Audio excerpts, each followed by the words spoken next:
ኢየሱስ ጌታ። የዛሬ 2 ዓመት ስመጣ ያሳቀፍኳቸው ኮቴን ነው። አሁን እነሱ ያሳቀፍኳቸውን ኮት አይመልሱልኝም።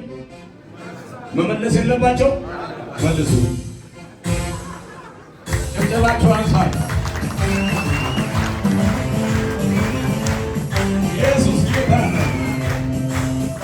ክብር ለናዝሬቱ ጌታ ይሆን።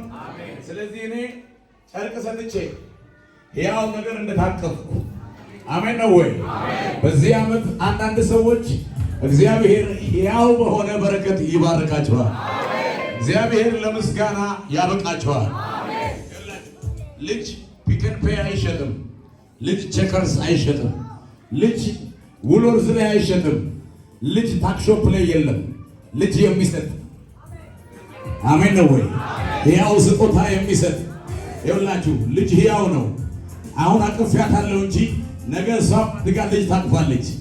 ተመልከት፣ የሚበዛ የሚጨመር ነገር የሚሰጥ ሕያው እግዚአብሔር ብቻ ነው። ለእግዚአብሔር ክብር ይሆንለት እና በጣም ደስ ብሎኛል።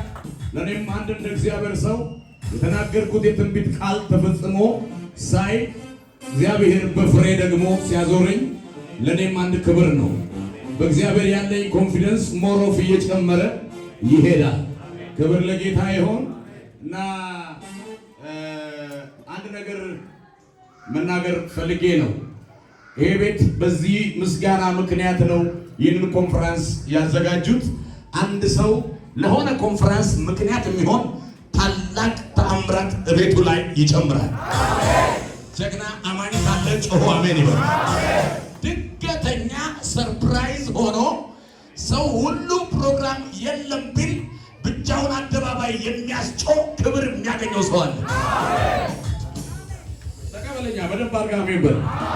ክብር ለጌታ ለኢየሱስ ይሁን። አሁን እኔ ልጃቸውን እመልስላቸዋለሁ።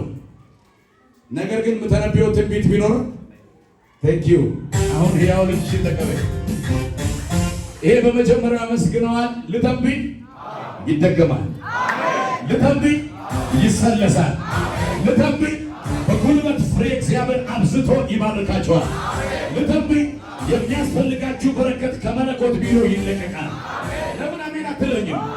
ልተንብይ እግዚአብሔር የለቅሶ ዘመንን እንዲህ በእልልታ እንደቀየረ የተአምራት ምዕራፋችሁን ያስቀጥላል። ልተንብይ ለእነሱ እልል ያለ ሰው ክብር ያገኘዋል። ሃሌሉያ